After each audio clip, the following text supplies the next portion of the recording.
जय जगन्नाथ पिला माने एमएन ओडिया एजुकेशन हब को तम समस्त को स्वागत। तो आमे पढ़ुथिले कोन सरल सह समीकरण आमे स्टार्ट करिथिले हैला ऑलरेडी पार्ट 1 सरी जाईछि। एटा होछि तमरो सरल सह समीकरण रो पार्ट 2। पार्ट 1 रे आमे सरल सह समीकरण रो पूरा सठिक अर्थ बुझिथिले। सेठी आमे जानिथिले जे सरल रो अर्थ कोन, सह समीकरण रो अर्थ कोन पूरा क्लियरली बुझिथिले। आउ कोन जानिथिले गोटे अज्ञात राशि विशिष्ट समीकरण को मध्य हमें बुझीथिले हैला ax plus b equal to 0 यार गोटे गोटे पद बा यार जेतिकीटा भी पद अच्छी समस्त पद को हमें क्लियरली बुझीथिले पूरा नोट सहित। तो आज आमे दुईटी अज्ञात राशि विशिष्ट समीकरण को पूरा क्लियरली बुझिबा हैला। जेमिति आमे पार्ट 1 रे पढ़िथिले नोट सहित सेमिति ही नोट को जाई कि आमे बुझिबा। यार मध्य मु नोट बनै कि रखिछि जेमिति कि मु पार्ट 1 रे कहिथिले कि तुमको नोट देखिले ही जणा पड़ी जिवो, निजे बुझा पड़ी जिवो, मते बुझिया को पड़िबोनी। सेमिति ही आमे आज मध्य नोट को जाई कि बुझिबा। ठीक अछि, ताहले आउ बेसी देरी करिबानी, आजिर क्लास टी को स्टार्ट करिबा। तो ये तुम मैंने देखी पारुथबो आमे नोट को पळे आइछे। एटा पार्ट 1 रे आमे ऑलरेडी पढ़ी सारछे। सरल सह समीकरण रो सठिक अर्थ कोन जानिछे, तापरे हमर गोटी अज्ञात राशि विशिष्ट समीकरण को मध्य बहुत भला भाबरे बुझिछे। तार गोटे वास्तव उदाहरण मध्य मु नै कि बुझेइथिली।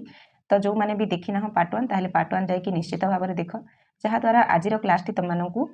आहुरी सहज रे बुझा पड़िबो। ठीक अछि, तो आज आमे पढ़िबा कोन, आज आमे पढ़िबा दुईटी अज्ञात राशि थिबा सरल समीकरण। ठीक अछि, एठु आमे आज स्टार्ट करिबा। क्लियर समस्त बुझी पारलो? तो देखो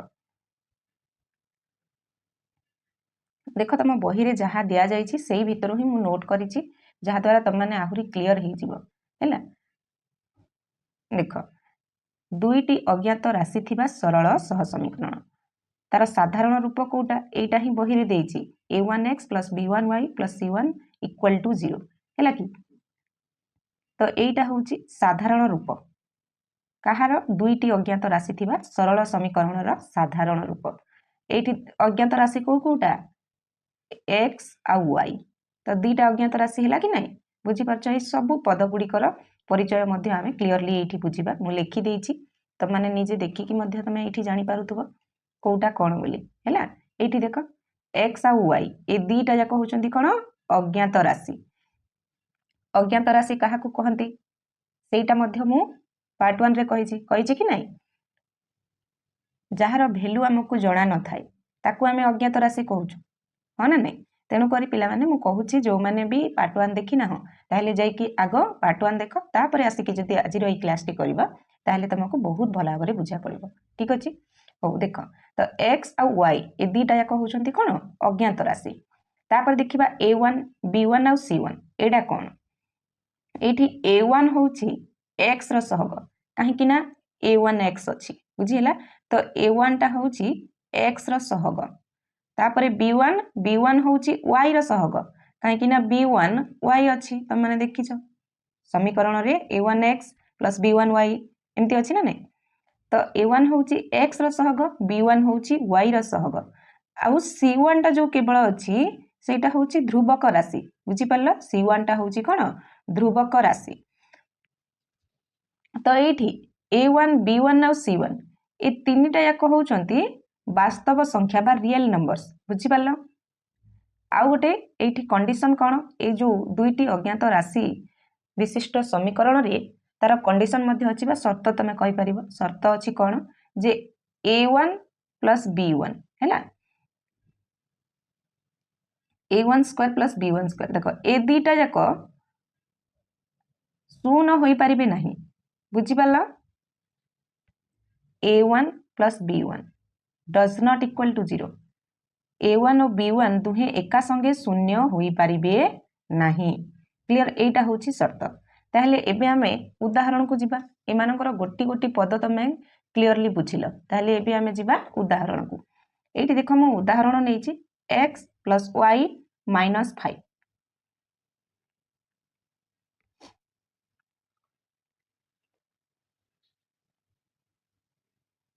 = 0। तो एटा होछि दुईटी अज्ञात राशि विशिष्ट गोटे समीकरण हो ना नै। तो ये 5 को जदि मु एपटे नहीं जीबी कौन हम +5 हो एपटे -5 अच्छी एपट को गले कौन हम राइट साइड को गले +5 होताले ये x + y इक्वल टू आम के पाइले 5 पाइले तार x आउ y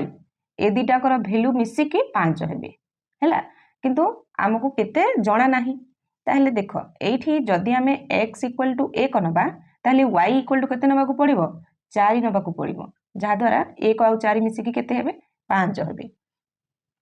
तापर देख जदि आम x इक्वल टू 2 नबा ताहले y इक्वल टू 3 नबाकू पड़िबो जहा द्वारा x आउ y मिसिकी केते हेबे 5 हेबे 2 आउ 3 मिसिले 5 तापर जदि आम x इक्वल टू 0 नेबा ताहले y इक्वल टू 5 नबाकू पड़िबो बुझी पारछ ताहले 0 5 मिसिकी 5 हेबे ताहले एपरि अनेक उदाहरण आम x आउ y पई नै परिबा ताहले देखो एठी गोटे गुरुत्वपूर्ण कथा अछि सेडा कोन केवल गोटिए समीकरण थिले x और y रो असंख्य बा अनंत समाधान मिली थाए एठी आमे केवल गोटिए समीकरण रो उदाहरण नै छी बुझी पारछ ताहले एठी x और y रो वैल्यू आमे असंख्य वैल्यू पाई परिबा बुझी पारलो जेमिति कि आउ गोटे जदि मु एठी नेबी मने करो x इक्वल टू जदि 5 नै गली ताले y इक्वल टू 0 नबाकू पड़िबो बुझी पारलो एमिति आहुरी मध्य अछि तेणु करी आमको गोटे निर्दिष्ट समाधान पाइबा पाई आमको कोन आउ गोटे समीकरण दरकार पड़िला बुझी पारछ ना नै तापर देखिबा आमे कोन सरल सह समीकरण रो आवश्यकता हैला सेटा आमे देखिबा जे आउ गोटे समीकरण रो आवश्यकता काहे की पड़िला ऑलरेडी मु कहि सालनी तो देख नोट रे मध्य तमाने देखि की बुझ कोन गोटे अज्ञात राशि थिबा समीकरण रु गोटे मूल्य मिली जाए तमाने देखिछ किंतु दुईटी अज्ञात राशि रो निर्दिष्ट मूल्य निर्णय करिबा पई हमकु अंततः दुईटी समीकरण दरकार आमे जदि गोटे अज्ञात राशि थिबा समीकरण को सॉल्व करिबा ताले हमकु गोटे निर्दिष्ट मूल्य मिलुची किंतु दुईटी अज्ञात राशि थिबा समीकरण को गोटे समीकरण को जदि आमे समाधान करूचे जेमिति तमे एइने देखिलो बुझी पालो गोटे निर्दिष्ट समाधान मिली पारुनी तेणु करी हमकु दुईटी समीकरण दरकार दुईटी अज्ञात राशि थिबा समीकरण केतेटा दरकार दुईटा दरकार जहा द्वारा हमकु कोन गोटे निर्दिष्ट मूल्य मिली पारिबो x आउ y पई क्लियर तो तेणु करी द्वितीय समीकरणटी हैला Kota a2x plus b2y plus c2 equal to 0 तो माने लक्ष्य करिथिबो मु प्रथम समीकरण देइथिली ना नै एठी त माने देखि पारथबो एटा होची 2 अर्थात एटा होची 2 नंबर समीकरण बुझी पारला तो द्वितीय समीकरणटी होची एटा एरे ही तम बही रे देइछि एबे हमें मानकर एकत्र संपर्क को बुझिबा हैला तो प्रथम समीकरण होची एटा जोटा त माने देखि सालणी a1x plus b1y plus c1 equal to 0 हैला एटा को लेख चित्र रे गोटे सरल रेखा L1 भाव रे निया जाइछि एई समीकरण को एठी तम बही रे देखि पारुथबो हैला मने कर समीकरण 1 और 2 रो लेख चित्र यथाक्रमे L1 और L2 भाबे नामित क्लियर सेटा ही मु नोट रे लिखिछि तापर देखो एठी दीटा समीकरण नैछि a1x plus b1y plus c1 equal to 0 आउटे a2x plus b2y plus c2 equal to 0 दीटा समीकरण नैछि आ एठी मध्ये देखो कहिछि a1 square plus b1 square does not equal to 0 एवं a2 square plus b2 square does not equal to 0 अर्थात कोन एठी मध्ये देखो कहिछि अर्थ होछि a1 b1 एवं a2 b2 ए माने एका संगे शून्य सह समान नहंती हैला ए मानकर वैल्यू एका संगे शून्य हेई परिबो नाही बुझी हैला जोटा तमे प्रथम समीकरण रे बुझिलो जो शर्त सेही शर्तटा द्वितीय समीकरण रे मध्य सेही समान शर्त हैला तार पद गुडी परिचय मध्य सेही समान एठी द्वितीय समीकरण रे मध्य तमरो x और y ए दीटा होचंती कोन अज्ञात राशि आ एठी c2 होची कोन ध्रुवक राशि a1 होची सॉरी a2 होची एठी x रो सहग b2 होची एठी y रो सहग बुझी पालो जेमिति प्रथम समीकरण तमे देखिलो सेही समान जिंस ही एठी मध्य अछि क्लियर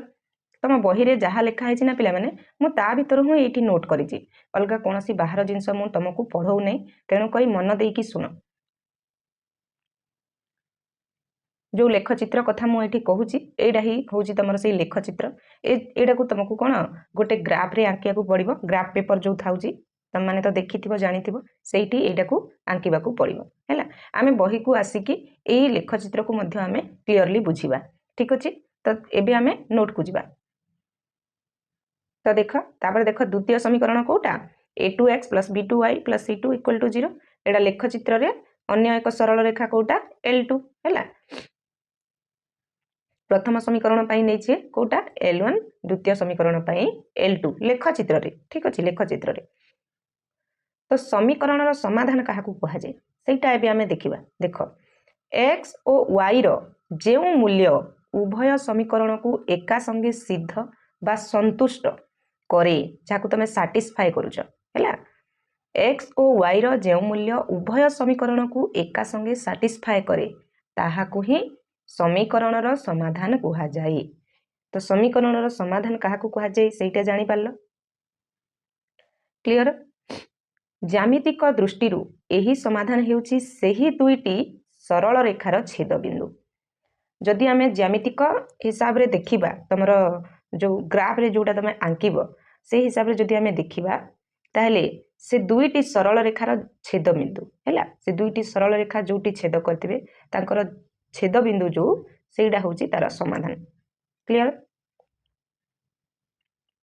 जहा को इंग्लिश रे कोन पॉइंट ऑफ इंटरसेक्शन कहा जाउची तो देख तापर देखिबा तार सारांश और परवर्ती प्रक्रिया कौन देख दुईटी अज्ञात राशि विशिष्ट सरल सह समीकरण जोड़ी कोटा पाइले आमे एटा क्लियर a1x + b1y + c1 = 0 एटा होची समीकरण 1 और एटा होची समीकरण 2 तो पिला माने एई अध्याय रे एपरे समीकरण गुडी को समाधान करिया पई मुख्यतः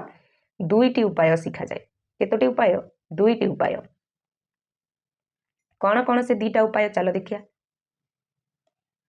ताहले कौन से दीटा उपाय गोटे होची बीजगणितिक प्रणाली बा अल्जेब्रिक मेथड्स तमे कहूछ आउ गोटे उपाय होची कोन लेखचित्र प्रणाली ए दीटा उपाय रे आमे याकू समाधान करि परिबा तो देख बीजगणितिक प्रणाली रे तमरो केतेटा मेथड अछि तीनीटा मेथड होची गोटे होची प्रतिकल्पन प्रणाली एठी सॉरी एटा मिस्टेक हेची एटी अपनयन लेखा जे एटा नुह एटा होची अपसारण हैला अपसारण प्रणाली ठीक अछि आउ तापरे आउ गोटे होची कोन वज्र गुणन प्रणाली गोटे होची प्रतिकल्पन प्रणाली आउ गोटे होची अपसारण प्रणाली आउ गोटे होची वज्र गुणन प्रणाली ठीक अछि आउ लेखचित्र रे कोन छेद बिंदु निर्णय करी समाधान करिबा लेखचित्र रे तमरो कोन ग्राफ रे आमे चित्र आंकिबा हैला सेठी सरल रेखा आसीबो से सरल रेखा द्वय जोठी छेद करिवे सेटा ही हबो तार समाधान से छेद बिंदुटा हबो तार समाधान ताहले देखो एठी लेखचित्र मध्य तमरो तीनिटी प्रकार रे छेद करंती सेटा को आमे कोन बही रे देखिबा ठीक अछि एठी देखो त माने देखि पारथुवा बही रे मध्य लिखिछि अनुध्यान कले आमे देखि परिबा जे एही सरल रेखा द्वय xy समतल रे तीनी प्रकार रे अवस्थित होई परिबे ओ एहा निम्न रे तमरो चित्र I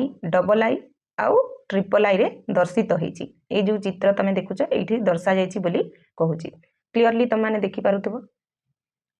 तीनीटा वे रे आमे आंसर पाई परिबा गोटे वे देखो फास्ट होछि कोन चित्र 1.1 रा I को देखो एठी दीटा जाक सरल रेखा परस्पर छेद करिसंती जोटा को परस्पर छेदी कहा जाय हैला तो एठी गोटिए बिंदु मिलुची बुझी पारुछ एठी गोटिए समाधान मिलुची एटा को कोन परस्पर छेदी कहा जाय तापरे आउ गोटे चित्र जदि देखिबा एठी कोन हिची गोटिए सरल रेखा ऊपरे आउ गोटिए सरल रेखा रही जाउची हैला ता ऊपरे ता माने एठी देखो असंख्य बिंदु रही जाउची ए दिटा एक अभिन्न हेकी अछंती अलगा अलगा हेकी अछंती कि जेमिति एटा टिके अलगा अलगा हेकी अछंती आ एठी गोटिए ही बिंदु मिलुची एठी ता ऊपरे जेतु रही जाईची ए माने एक अभिन्न हेकी अछंती तेणु करी आउ गोटे होची कोन एक अभिन्न ठीक अछि आउ तापरे आउ गोटे सरल रेखा अलगा अलगा हेकी तो अछंती किंतु से समान्वय रे अछंती ताकू समांतर कहा जाउची आउ टिके याकू मध्ये हमें क्लियरली बुझीबा ठीक अछि तो देख आमे कोन देखिले आमे जेते बेले दुईटी सरल सह समीकरण गोटे हूँ कौन a1x plus b1y plus c1 equal to 0 एटा गोटे आ गोटे हूँ एटा तो ए दुईटा को लेकिन ग्राफ पेपर रे आंकु प्रत्येक समीकरण पाई गोटे लेखाएं सरल रेखा मिले है तो आम कौन प्रथमटा को L1 नहीं आ द्वितीयटा को L2 नहीं बुझिपार तो प्रत्येक पाई गोटे गोटे लेखाएं कौन सरल रेखा मिले तो दुईटी सरल रेखा को गोटे पेपर रे आंकिले केवल 3टी घटना घटी पारे जोटा इने आमे बही रे देखिले केतेटा घटना घटुची 3टी हाँ ना नहीं 3टा कंडीशन रे उत्तर मिलुची तो से 3टी परिस्थिति बा 3टी कंडीशन को आमे इने देखिबा जदी प्रथम परिस्थिति आमे देखिले कोठी चित्र 1.1 बा आई हैला चित्र 1.1 रो आई रे सेठी आमे देखिले कोन सेही जो चित्र तमे देखिलो एटा हैला एमती थिला ना परस्पर छेदी थिला तो तार नाम कोन परस्पर एडा री हे जाईची परस्पर छेदी सरल रेखा हो कि नहीं तो जदी माने कर यार गोटे एग्जांपल नै जिबा त माने देखो भाबंतु दुईटी रास्ता आसी गोटे स्थान रे काटुचंदी दीटा जो तमे भाबी नियो जे दीटा रास्ता आसी कि गोटे स्थान रे काटुचंदी एठी हैला तो सही परी जदी L1 और L2 और L2 सरल रेखा दुईटी परस्पर को गोटे बिंदु कोठी P रे एई जो दीटा सरल रेखा परस्पर को छेद कले एई जो बिंदुटा सृष्टि होची मन कर एठी P देले हैला यार ना देले P तो गोटे बिंदु P अल्फा बा बीटा रे काटंती तेबे सही बिंदुटी ही होची से मानकर उत्तर बुझी पाला तो 1.1 रो आई रे हमर गोटे ही समाधान बा अनन्य समाधान जाकू कहा जाए मिली परिबो बुझी पाला पिला माने देखो एठी तमे जो अल्फा और बीटा ए दीटा सिंबल को देखि कंफ्यूज हो ना याकू मध्ये हमें क्लियरली बुझिबा हैला तो यही परिस्थिति रे मु एठी देखो लिखि छी तो देख मुझे लिखी यही परिस्थिति रे केवल गोटे समाधान मिली थाए जहाँ अनन्य आम कहूँ अनन्य समाधान कहती बुझीपार क्लीयर तो ये आम अल्फा और बीटा है एमानकर अर्थ कौन आम क्लीयरली बुझा तो तुम बही रे यही चित्र रे माने तुम 1.1 आई रे है से चित्र रे कौड़ा लिखाई पी आउ ब्रैकेट रे अल्फा बीटा लिखाई ना ताले देख एठारे तुम अल्फा या कौन कहती अल्फा कहती तेणुक ब्रैकेट रे मुझे लिखी अल्फा तो अल्फा एक्स रो एक निर्दिष्ट मूल्य है एक्स रो स्थानांक जहाँ एक्स कोऑर्डिनेट कह जाऊँगी बुझाऊँ बुझीपार आउ बीटा या कौन कहती बीटा कहती तो ये बीटा वाई रो एक निर्दिष्ट मूल्य ठीक अच्छे वाई रो स्थानांक को बुझाऊँ ठीक अच्छे तो जदि आम देखा साधारणतः आम अज्ञात राशि कौटा एक्स आउ वाई को लिखि था बुझीपार एक्स और वाई को लिखि था किंतु जितेबाला समीकरण को समाधान करी गोटे निर्दिष्ट उत्तर मिलता है है गोटे निर्दिष्ट मूल्य जोटा कि छेद बिंदु आमको मिलता है सही संख्या द्वय को सूचायापाई आम एक्स जगह कौटा एक्स पाइका अल्फा आउ वाई पाइका बीटा भाव में आम लिखि था बुझीपार क्लीयर तार देख ये उदाहरण मुझे जदि उदाहरण को आम देखा जदि दुईटी सरल रेखार छेद बिंदु 3 आउ 5 दीटा सरल रेखा जिते छेद कर छेद बिंदुटा 3 आउ 5 जदि है ताहले आमे कौन नबा अल्फा इक्वल टू 3 अर्थात सेटा एक्स इक्वल टू 3 बुझीपार आ बीटा इक्वल टू 5 हेले तार अर्थ होची वाई इक्वल टू 5 तो एणुक जो अल्फा और बीटा तुम देखुच ये अल्फा बीटा होउचंती समीकरण जोड़ीर सठिक समाधान को सूचाउथवा दुईटी सांकेतिक चिन्ह बुझीपार तापर देख द्वितीय परिस्थिति देखिया द्वितीय परिस्थिति चित्र 1.1 रो डबल आई रे हैला कौन देखिले आमे सेठी से जो चित्र आमे देखिले कौन है ना गोटे सरल रेखा ऊपर आ गोटे सरल रेखा है तो ये यार ना कौन एक अभिन्न सरल रेखा कहीं ना देख ये गोटे ऊपर आ गोटे है जदि द्वितीय सरल रेखाटी है द्वितीय सरल रेखा गोटा L2 तेणुक ब्रैकेट रे मुझे L2 लिखी ठीक अच्छे तो जदि द्वितीय सरल रेखाटी प्रथम सरल रेखार ठीक ऊपर ही माड़ बसे तेबे दुईटी जाक रेखा मिसिकी गोटे हो जाती जमीती ये मनकर हूँ जोटा हूँ यहाँ हूँ L1 है कि आईटा हूँ तुम L2 ये ये जो द्वितीय सरल रेखाटा कौन है प्रथम सरल रेखार तार ऊपर ही अच्छी है दीटा जाक मिसिकी कौन होती ना गोटे सरल रेखा हो जाती ठीक अच्छे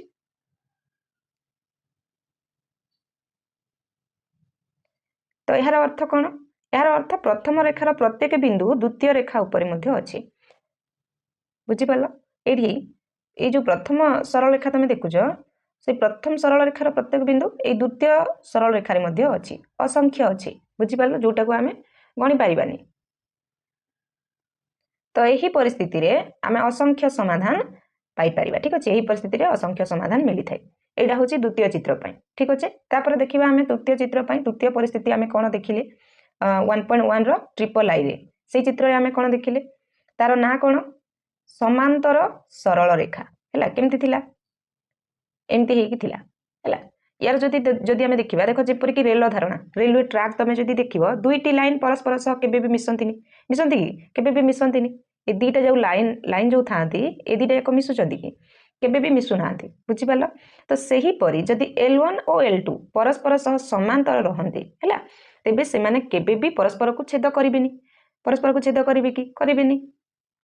तो तेणु करी से माने छेद करू नथिबारु एही परिस्थिति रे कोनोसी समाधान मिले नाही बुझि पालो। एही परिस्थिति रे कोनोसी भी समाधान मिलिबोनी। एटा होची तमरा तृतीय परिस्थिति क्लियर समस्ते बुझि पालो ना पिला माने देखो एई जो चित्र तमे देखुछ चित्र पर जहाँ भी किछि एडी थ्योरी लिखा है ना ताकू ही मु नेकी तमरा नोट करिछि जहाँ द्वारा तम माने क्लियरली बुझि परिबो हैला। या भितर हूँ तुम मानक बुझेली अलग किसी जिनस नुह जोटा तुम मैंने देखी पार्थ लिखा है बही रे चित्र 1.1 रो आई ये लिखा है ये 1.1 रो डबल आई तो से जिनसटा ही आम एने बुझिले ठीक अच्छे। तो आज आम एजाएं पूरा क्लीयरली बुझी सारीचे है तथापि जो भी बुझा पड़नी ताले समस्ते कमेंट करके कह आउ जदि भी बुझी पारछ ताले समस्ते कमेंट रे येस लिखि दियो आउ ता सहित गोटे लेखा लाइक समस्ते निश्चित भाव में कर है तुम ये गोटे लाइक रे ना हमको बहुत मोटिवेशन मिले नुआ नुआ क्लास आने तेणुक समस्ते गोटे लेखा लाइक कर दियो। हाँ आउ तुम सांगसाथी मानक आज क्लास टाक सेयार करने जमार भी भूलबनी ठीक अच्छे। आज क्लास टाक तुम सांगसाथी मान पाखक निश्चित भाव में सेयार कर एवं जो मैंने भी आम चैनल रे नुआ अच्छा ताहले एबे ही सब्सक्राइब कर दियो आउ पाखरे थिबा नोटिफिकेशन बटन को ऑल उपर क्लिक कर दियो जहाँ द्वारा जहाँ भी किसी नुआ क्लास आनिले तुम मानक पाखक आग नोटिफिकेशन जीवो ठीक अच्छे। आउ जो मैंने भी फेसबुक पेज रे देखुच किंतु ए पर्यंत फॉलो करना ताहले एबे ही फॉलो कर दियो ठीक अच्छे। नेक्स्ट क्लास रे आमे कोन पढिबा सेटा मध्ये मु तुम मानक एठी देखिबी तुम माने देखि पारथबो एठी बही रे अछि। नेक्स्ट क्लास रे आमे पढिबा कोन लेख चित्र द्वारा सह समीकरण द्वयर समाधान हैला। लेख चित्र रे आमे सह समीकरण दुईटार समाधान केमिति बाहर करबा सेटा आमे नेक्स्ट क्लास रे देखिबा ठीक अछि। ताहले आजिर क्लास टी को आमे एठी रखिबा रहिली नमस्कार जय जगन्नाथ।